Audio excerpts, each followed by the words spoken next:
Saya akan memberikan tanggapan. Saya tidak akan menanggapi satu-satu enggak, tapi ini umum.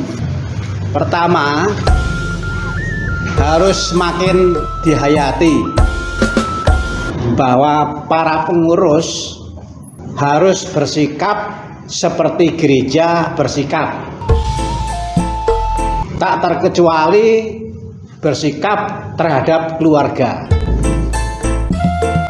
Di dalam gereja, keluarga itu dihayati betul sebagai yang punya peran sangat penting.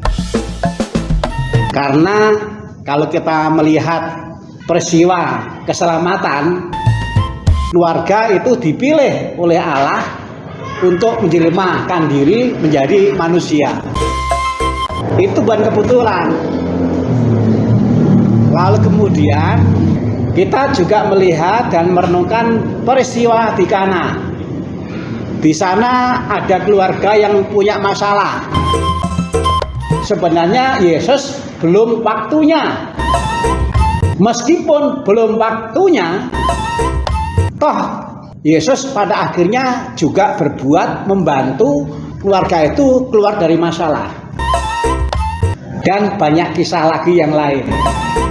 Ini untuk menunjukkan bahwa gereja itu menghayati betul bahwa keluarga itu sebenarnya mendapatkan perlakuan yang seperti itu. Maka pada petang hari ini saya mengajak kita semua, kita para pengurus, meningkatkan sikap rendah hatinya.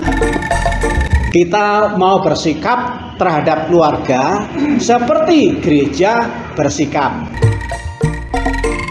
Malam hari ini saya memberikan kesempatan kepada kita semua sebagai pengurus.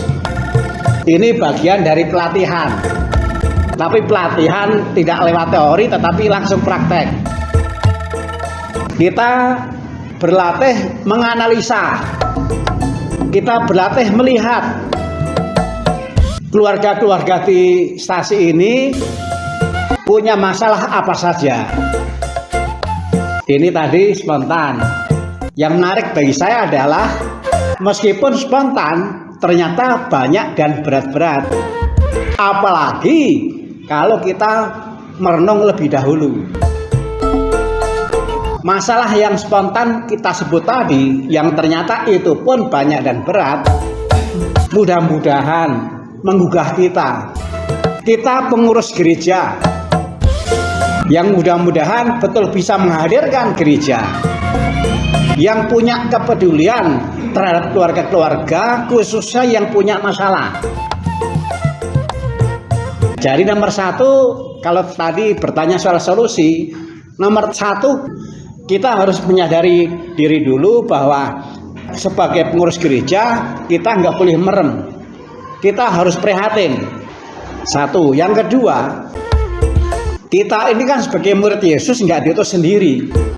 Kalau kita lihat di kitab suci, Yesus mengutus murid nggak sendiri-sendiri, tapi dalam tim. Nah, kita ini sebagai pengurus kan tim.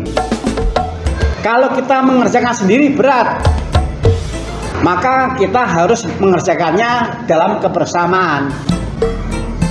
Maka memang bagus kalau masalah-masalah keluarga yang muncul itu kemudian juga diangkat dan kita renungkan bersama, kita bawa dalam doa bersama, tetapi juga kita mohon rahmat Tuhan dibimbing menemukan solusi bersama.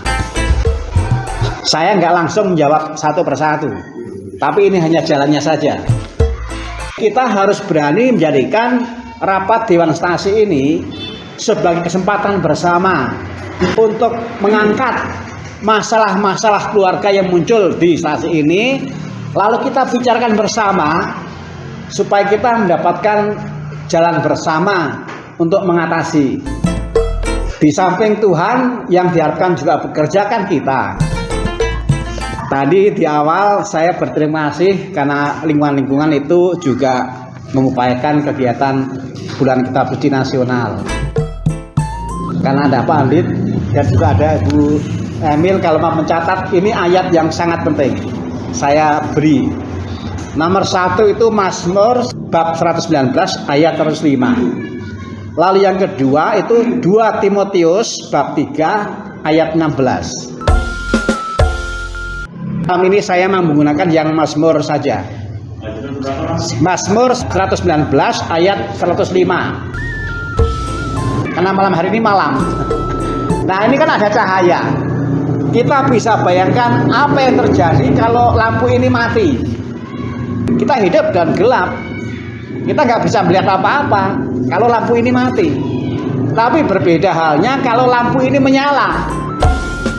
Karena lampu ini menyala, kita lalu bisa melihat konsumsinya apa saja, si A, si B sudah makan berapa, dan seterusnya. Kita melihat. Nah, firman Tuhan, kitab suci itu memang bermanfaat untuk melihat. Saya percaya, yang namanya pengurus, kalau punya ketekunan membaca kitab suci, akan semakin mudah, akan semakin terampil untuk melihat masalah yang muncul di keluarga-keluarga, tapi juga akan semakin terampil melihat jalan solusi yang bisa kita lakukan. Jadi memang bermuaranya dari firman. Kalaupun nanti saya lain kesempatan mengajak kita semua cari jalan, itu juga pasti dari firman. Ini juga semacam pengantar umum bahwa kitab suci bagi para pengurus penting. Kalau kita dekat dengan kitab suci, kita akan mendapatkan sinar, dan itu akan sangat membantu kita untuk melihat masalah-masalah yang muncul di keluarga, tapi juga untuk melihat solusi. Kalau solusi itu diharapkan dari orang yang jauh dari firman, kita bisa membayangkan seperti apa. Nah, harapannya solusi itu lahir dari kedekatan kita pada firman.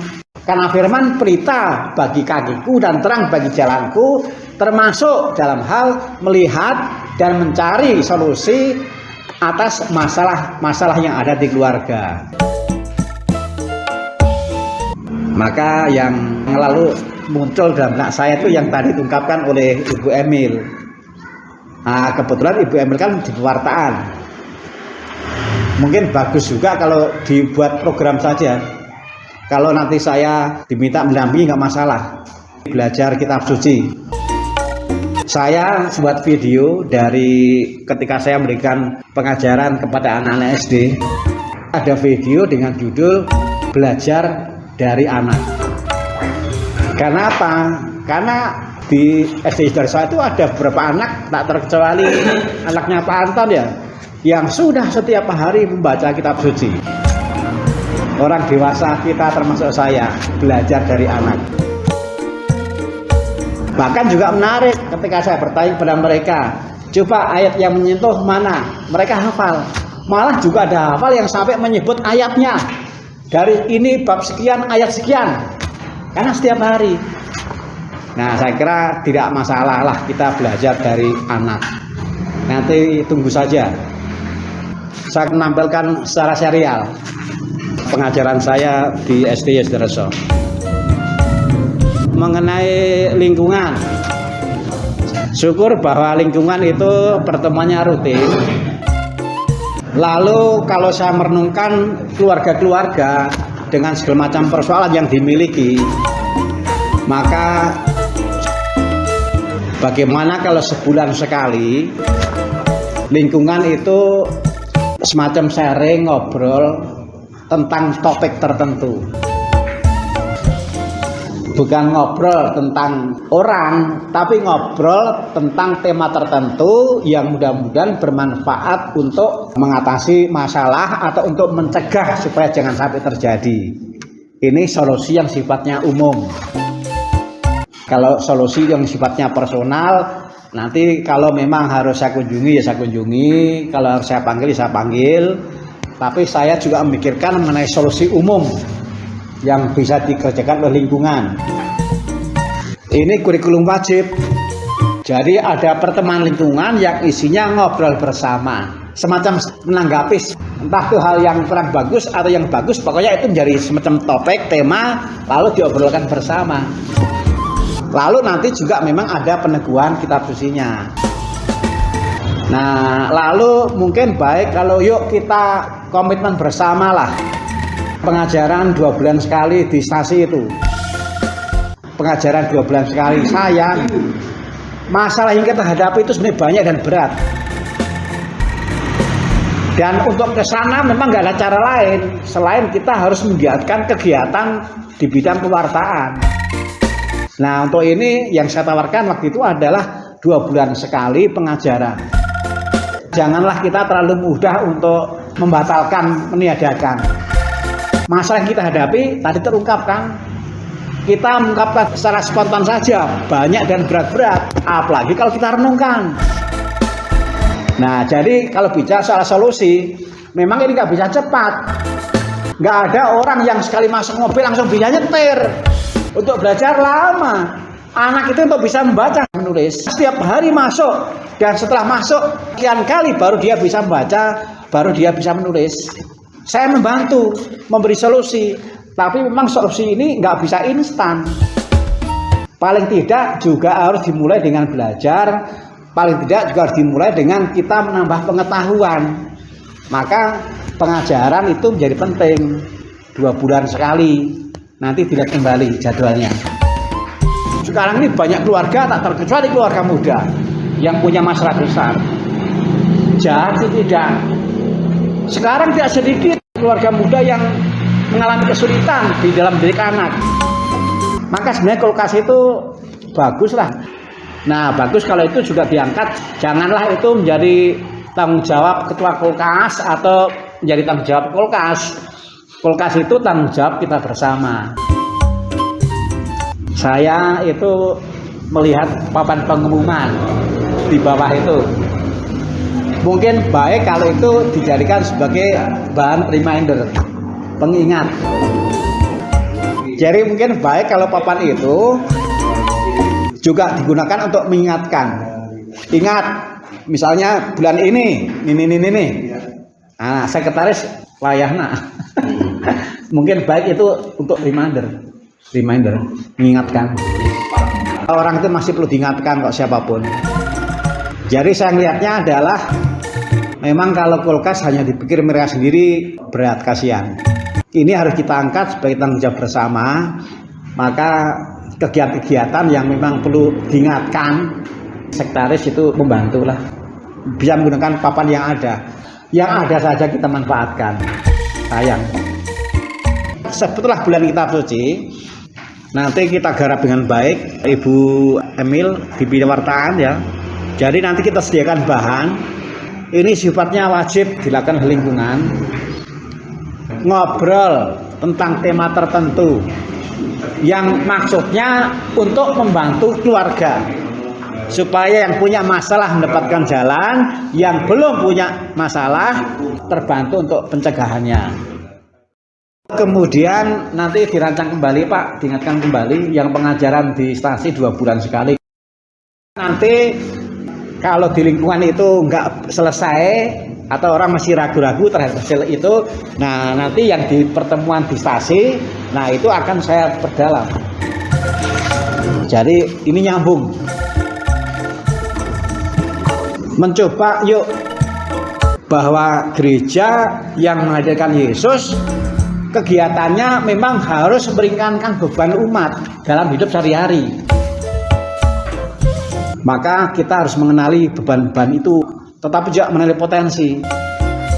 Jadi kegiatan gereja harus meringankan beban hidup umat sehari-hari dengan metode memberdayakan yang ada. Saya hari Kamis yang lalu ke Susuru dan Medang Temu. Di Susuru saya bertanya kepada wakil ketua stasinya. Di sini itu masalah yang dihadapi oleh masyarakat pada umumnya termasuk umat apa? Dulu saya pernah menanyakan setiap ke sana selama kurang lebih 3 bulan. Jawabnya adalah nggak ada. Nah, kemarin saya menemukan jawaban yang lain. Orang yang sama dengan pertanyaan yang sama, jawabnya sekarang berbeda. Jawabannya adalah di sini banyak keluarga yang punya beban uang untuk sekolah. Kalau untuk hidup sehari-hari nggak ada masalah. Karena apa? Pengen lauk, punya balong. Sayuran, ada lalap. Bisa dari ladang untuk hidup sehari-hari. Tapi kalau untuk sekolah itu ternyata setiap hari asal ada uang. Untuk jajan, untuk transport, untuk pulsa. Dan balong, ladang itu nggak setiap hari menghasilkan uang.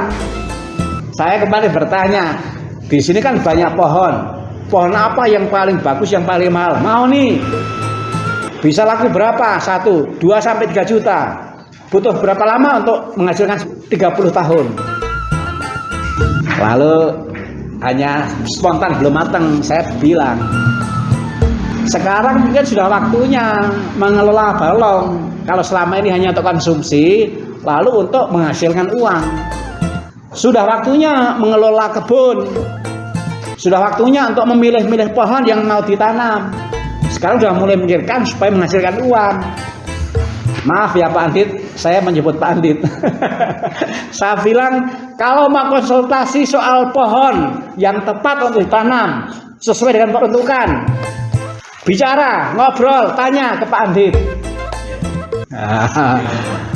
Kalau untuk memajukan masyarakat, butuh bantuan dari pemerintah dan nggak tahu bagaimana jalannya, tanya Pak Abun. Pak Abun sampai sekarang ini banyak mohon bantuan dari pemerintah untuk memajukan infrastruktur di Talahap. Saya belajar dari Tuhan Yesus, memberdayakan. Saya tuh sudah lama loh Pak Andit. Pak Andit ini harus diberdayakan karena punya pengetahuan, karena pekerjaannya sebelumnya. Gereja itu nggak sempit kok. Gereja itu nggak sempit. Malah saya sudah minta izin dulu. Saya promosikan Pak, dan memang akan saya hubungkan. Bapak akan saya hubungkan dengan Pak Anang dari Susuru. Sampai saya bilang, kalau Pak Anang untuk ngobrol dengan Pak Andit mau leluasa, boleh datang ke Cigur, nginep. Karena Susuru, nginep, nanti bisa ngobrol lama. Ini juga sama. Saya mau bantu supaya kegiatan di stasi lebih besar, lebih meningkat, aspek meringankan beban hidup umat masyarakat. Saya memang fokus betul ke soal ini. Dan saya bersyukur karena Tuhan itu juga menyediakan 5 roti 2 ikan. Potensi sumber daya. Nah, nanti di sini juga kita lihat. Paling tidak kesediaan saya, kesediaan para pengurus untuk mau belajar itu sudah potensi. Jadi para bapak dan ibu dan semuanya, arahnya kita akan meningkatkan supaya kegiatan stasi dirasakan meringankan beban hidup. Saya itu sering jalan-jalan dan makin hari makin merasakan ternyata umat kita ini banyak yang bekerja keras, betul, dan banyak juga yang punya beban, betul. Ada yang jualan gorengan, saya tanya, pasti bangunnya kira-kira jam 4 ya? Enggak, jam berapa? Jam 11. Tidurnya jam berapa? Jam 9. Itu saja masih berat. Nah, kurang lebih ini garis besarnya yang mau kita kerjakan. Kegiatan kita ini kita usahakan harus sampai di level meringankan beban hidup para umat. Harus sampai di level ke sana. Supaya kita ini juga berarti lah. Ya, dari saya itu Pak. Ini sudah lumayan saya kira.